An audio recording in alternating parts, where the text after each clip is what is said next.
All right, here we go, on to question 5. So some star trails here. And we've measured the angle around 5 different star trails. Cool. They're all different. Okay, fine. They should all be the same, though, shouldn't they? Because they should all have rotated by the same amount. So it's interesting that they're different. And so, of course, we're going to need to calculate an average here. So that's the first thing we should do. Let's calculate the average of these. So let's see, 22 plus 28 plus 25 plus 22 plus 27 divided by 5. So the average, or the mean, strictly, is 24.8 degrees. So what we're going to do is use that in our calculation. Really, we would want to do this calculation here and show our working, but mean equals 24.8 will be fine. Can we set up a ratio to do this? I think so. So let's see, I said before, we can try and set our ratios out nicely. So we're trying to find the Earth's rotation period. So let's set it out. So it's going to maybe be rearranged already. So let's do t, the time for the Earth's rotation period, over 360 degrees. So in one time period, t, we're going to rotate by 360. But we also know that in this 1 hour 40, which is 100 minutes, right? In 100 minutes, we rotated by 24.8. And so we can see now that we just have to move this sort of 360 up here to become a times 360. And we'll get our answer. So let's do it. 100 over 24.8 times 360 gives me 1451. That's scary. Any problems with that? No, I don't think so. Oh, okay, there's an easier way of doing it slightly, but let's go with it. This is 1452 minutes. We want it in hours, so let's divide by 60. Divide by 60 to get 24.2 hours.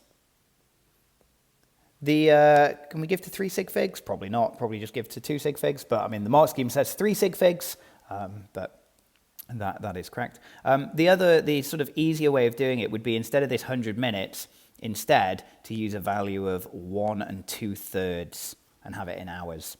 And if we do that, we'll get the answer straight away of 24.2. Okay, how could they improve the accuracy? Okay, so some of the star trails are pretty bad. Like B is really not very long. C and E are really quite faint. So that would be the first thing, like better choice of star trails, better choice of trails. Look for longer, clearer ones.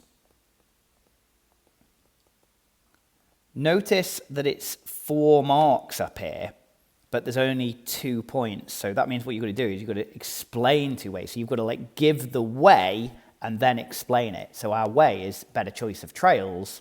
And then how are we going to do it? We're going to look for longer and clearer ones. Longer exposure time is our second method. What this will do, this will make trails longer and therefore reduce percentage uncertainty or percentage error in our measurements, right? If we're trying to measure a 2-degree trail and our protractor only measures to the nearest 1 degree, we've got like a 50% uncertainty. So we can do better than that. So let's make our trails long. You could also have had the idea that this is taken near buildings. There's a lot of light pollution. You can see the light shining on the tree here. Actually, it's actually an inverse picture, isn't it? It's been like, is that what they call it? Invert colors, right? It's inverted, isn't it? That's why the star trails are dark. They've suggested that maybe the measurement of the time, 1 hour 40, could be more accurate. Like it could include the number of seconds, I guess. Yeah, I think that's really it. So get rid of the light pollution would be the other logical one. Why does the North Pole, the pole star appear as a small curve?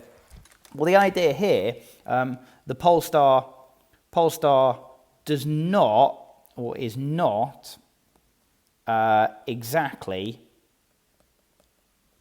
at the North Celestial Pole, which has a deck of 90.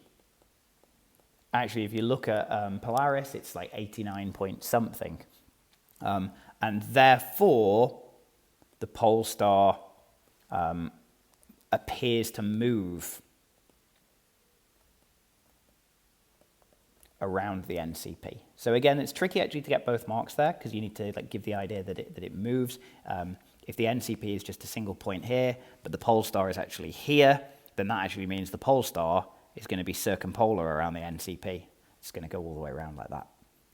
So on a short exposure photo, if we have the North Celestial Pole there in green, on a short exposure, we'll see that for Polaris. Okay, right, that's the end of that question. Oh my God, next question is about Tom. Let's go.